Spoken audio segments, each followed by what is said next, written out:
আসসালামু আলাইকুম।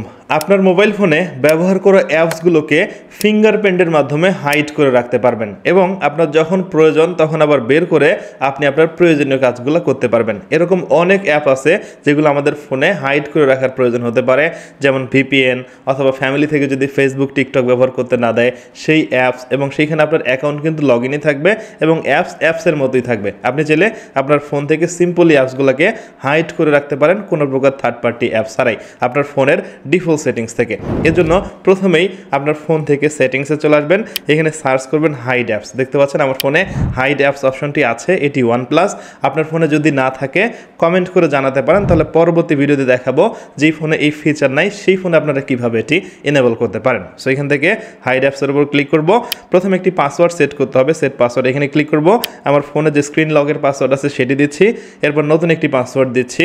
দেখতে পাচ্ছেন এটি সেট হয়ে গেছে এবং এখান থেকে আমি অ্যাপস হাইড করতে পারবো। আর অ্যাপস হাইড করার আগে ওপরের দিকে যে সেটিংস আছে সেখানে চাপ দিব, এখানে একটি কোড সেট করতে হবে, কোডের উপর চাপ দিচ্ছি।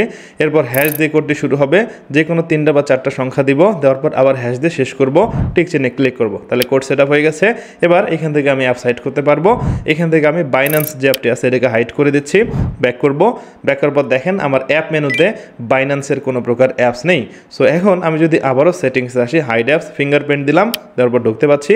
সো এইখান থেকে বাইন্যান্সের যে টিক চিহ্ন আছে এটি আমি অফ করে দিচ্ছি, অফ করার পর ব্যাক করব, আবারও অ্যাপ মেনুতে আসবো। এবার দেখতে পাচ্ছেন এখানে অ্যাপসটি চলে আসছে, যদি চাপ দেই তাহলে আগে যেরকম লগ ইন ছিল সেরকমই আছে, সব কিছু আগের মতো ব্যবহার করা যাচ্ছে। এবং আপনি চাইলে আপনার প্রয়োজনীয় অ্যাপস, যে কোনো অ্যাপস আপনি হাইড করে রাখতে পারেন, অ্যাপসের মধ্যেই থাকবে, যখন প্রয়োজন শেষ হবে আবার আনহাইড করে আপনি আগের মতো করেই ব্যবহার করতে পারবেন। ভিডিওটি ভালো লাগলে লাইক করুন, কমেন্ট করে আপনার মূল্যবান মতামত জানান। আর পরবর্তীতে কোন টপিকের উপর ভিডিও দেখতে চান কমেন্ট করতে পারেন, আমি চেষ্টা করবো আপনার কমেন্টের উপর পরবর্তীতে ভিডিও তৈরি করার জন্য।